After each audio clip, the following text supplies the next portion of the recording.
आज हम बात करेंगे 2025 में होने वाले महाप्रलय के बारे में। वीडियो में अंत तक बने रहें और चैनल को सब्सक्राइब करना न भूलें। महाप्रलय का विचार न केवल धार्मिक ग्रंथों में बल्कि वैज्ञानिक अध्ययनों और दार्शनिक सोच में भी मौजूद है। यह एक ऐसा क्षण है जब सृष्टि का अंत होता है और ब्रह्मांड नष्ट हो जाता है।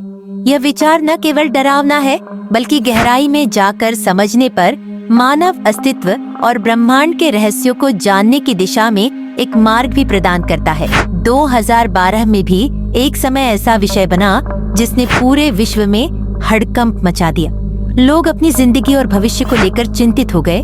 माया सभ्यता की कैलेंडर प्रणाली, खगोलीय घटनाएं और वैज्ञानिक आकलन इस कथा के पीछे के मुख्य कारण बने। इस सिद्धांत ने न केवल वैज्ञानिकों और शोधकर्ताओं को बल्कि आम जनता को भी अपनी ओर आकर्षित किया। सबसे पहले 2012 में होने वाले महाप्रलय के बारे में बात कर लेते हैं, तो आइए इस पर विस्तार से चर्चा करें। माया सभ्यता अपनी उन्नत खगोल विद्या और कैलेंडर प्रणाली के लिए प्रसिद्ध थी। माया कैलेंडर को लॉन्ग काउंट कैलेंडर कहा जाता है, जो एक निश्चित समय चक्र के बाद समाप्त हो जाता है। 21 दिसंबर 2012 को इस कैलेंडर का अंतिम दिन माना गया। इसे अंत समय या महाप्रलय के रूप में व्याख्या किया गया। हालांकि माया विशेषज्ञों का कहना था कि यह सिर्फ एक चक्र का अंत है और नए युग की शुरुआत है।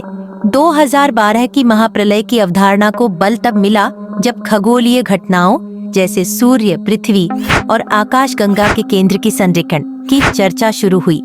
यह कहा गया कि इस दिन पृथ्वी, सूर्य और हमारी आकाशगंगा का केंद्र एक सीधी रेखा में होंगे, जिससे पृथ्वी पर गुरुत्वीय खिंचाव और प्राकृतिक आपदाएं बढ़ सकती हैं। दावा किया गया कि पृथ्वी के चुंबकीय ध्रुव स्थान बदल सकते हैं, जिससे व्यापक विनाश हो सकता है। बल्कि यह हमें सिखाता है कि हमें तथ्यों को जांचना चाहिए और किसी भी भविष्यवाणी पर बिना प्रमाण के विश्वास नहीं करना चाहिए। आज भी यह घटना हमें याद दिलाती है कि कैसे माया सभ्यता की रहस्यमय और उन्नत प्रणाली ने पूरी दुनिया का ध्यान आकर्षित किया। धार्मिक ग्रंथों में महाप्रलय का उल्लेख विभिन्न रूपों में किया गया है। हिंदू धर्म में महाप्रलय का अर्थ है सृष्टि का अंत। ब्रह्मा सृष्टि के निर्माता हैं, विष्णु पालनकर्ता और शिव संहारक। जब ब्रह्मांड की आयु समाप्त होती है तब शिव तांडव करते हैं और पूरी सृष्टि जल, अग्नि और वायु में विलीन हो जाती है। इसे कल्प का अंत भी कहा जाता है। बाइबल में इसे द एंड ऑफ डेज कहा गया है। इसमें बताया गया है कि एक दिन प्रभु यीशु का पुनः आगमन होगा और तब पापी नष्ट हो जाएंगे तथा धर्मियों को मुक्ति प्राप्त होगी। इस्लाम में इसे कयामत का दिन कहा गया है। इस दिन पूरी सृष्टि खत्म हो जाएगी और सभी इंसानों का हिसाब किताब लिया जाएगा। बौद्ध धर्म में इसे संसार चक्र का अंत माना जाता है। जब कर्म, भोग और संचित ऊर्जा समाप्त हो जाती है तो संसार का अंत होता है। विज्ञान भी महाप्रलय के विचार को नकारता नहीं है, हालांकि यह इसे भिन्न रूप से समझता है। 2025 के महाप्रलय के संभावित कारण ग्लोबल वार्मिंग के कारण पृथ्वी का तापमान लगातार बढ़ रहा है। बर्फ की चादरें पिघल रही हैं, जिससे समुद्र का स्तर तेजी से बढ़ रहा है। इसके परिणाम स्वरूप तटीय क्षेत्र डूब सकते हैं और लाखों लोग विस्थापित हो सकते हैं। सुपर वोल्केनो का विस्फोट वायुमंडल में इतनी राख छोड़ सकता है कि सूर्य की रोशनी महीनों तक पृथ्वी तक न पहुंच सके। यह घटना एक वैश्विक ठंडक और फसल उत्पादन में गिरावट का कारण बन सकती है। नासा और अन्य अंतरिक्ष एजेंसियों ने चेतावनी दी है कि 2025 में एक बड़ा क्षुद्र ग्रह पृथ्वी के बेहद करीब आ सकता है। यदि यह पृथ्वी से टकराता है तो इसका असर परमाणु बम विस्फोट के समान विनाशकारी हो सकता है। सूर्य की तीव्र गतिविधियां पृथ्वी की विद्युत और संचार प्रणालियों को बाधित कर सकती हैं। इससे वैश्विक अराजकता और आर्थिक संकट पैदा हो सकता है।